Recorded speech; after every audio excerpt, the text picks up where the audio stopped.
Hi, my name is Louisa Lawson, and you're welcome to another episode with Condos by Louisa. So, on today's topic, we're going to be talking about land scam part 2. So, on the last episode, we spoke about land certificate, we spoke about omonile, and we spoke about how to identify a scammer. On this episode, we're going to be going into the in-depth of how to identify a scammer and to make sure that you do not get scammed. So stay tuned. We're going to be starting in 1, 2, 3. So the first thing you're going to do is to do a due diligence on the documents. Now, usually title documents have the name of the owner or the name of the household who owns the land. What you need to do after going to Alausa, if you're not okay with what you get from Alausa, which you're supposed to be, because I mean that's the government body, right?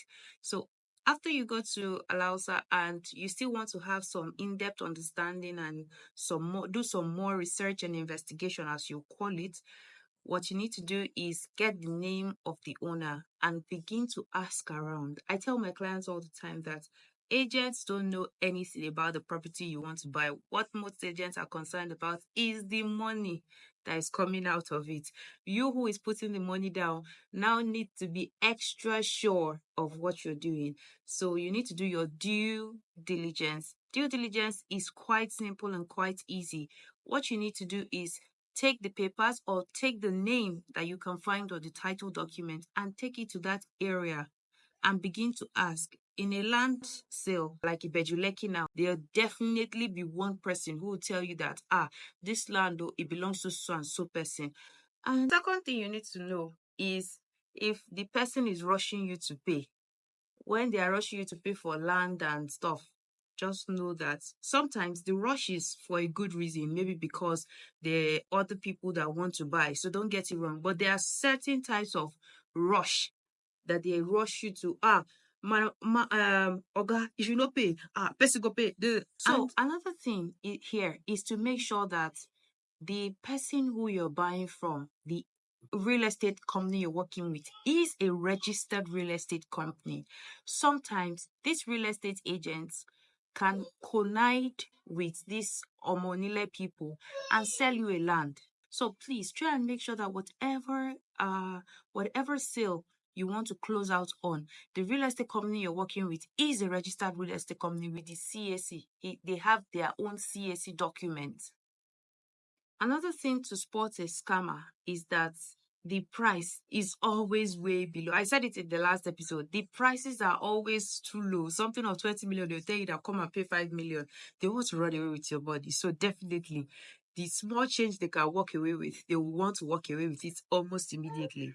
Another thing to look out for is when the seller refuses to give you the complete document, or the seller is playing picky panky. You can just sense it that there's something wrong somewhere. Always have your lawyer with you. Have your real estate surveyor or your real estate agent with you. And always voice out whenever you notice there's something wrong somewhere and this document is not complete and stuff. Always voice out. Always let the next person know. The next person who is your lawyer. Who is your lawyer? Most real estate people, they're not they're not the very best, but then have your lawyer who would always be at your interest. You're paying your lawyer to be at your interest. Another thing to look out for is do not rely on videos and pictures that have been sent to you in the abroad.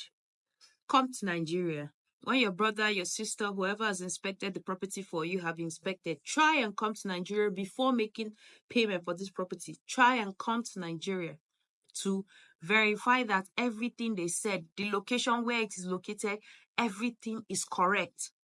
This goes same to when you're buying a property, when you're buying probably a 4-bedroom, a 3-bedroom, and all of that.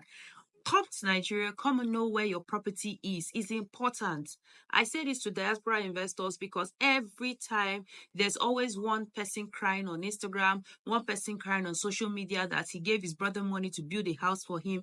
And at the end of the day, there's no house, there's nothing. We who are the agents or you guys who are buying the property need to do better. You guys need to do better. You guys buying property need to do better. You need to be able to come to terms with the owners. You need to be able to come to terms with the fact that, oh, I want to be a house owner. You need to be sure that you want to be a house owner. And you need to know these things to avoid land scam and property scam. These things are everywhere, and you could be scammed within the twinkle of an eye like this in Lagos.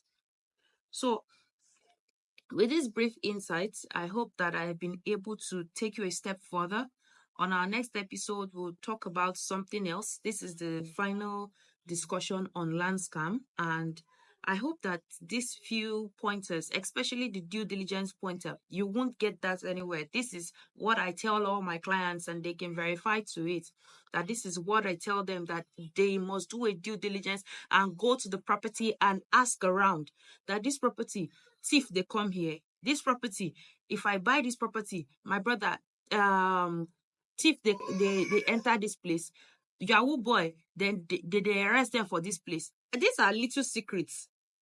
If I'm buying a 3-bedroom and I want to use it for short let, I will do a due diligence on the 3-bed.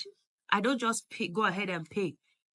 If all the documents are complete, agents, everything is intact, I go back to the property and go and ask. I'll say, please, oh, this property, how the lights they here? This property, how the tenants they here? This property, except it's a brand new property. And even if it's a brand new property, you will surely find someone to tell you about the developer. Know about the developer. These things, there's no end to the information. And you need every information before you make that sale, before you make that payment. So this is my 2 cents advice, and I hope that this was helpful to anybody who has watched this video. So I'll see you on our next episode. Stay tuned, and bye for now.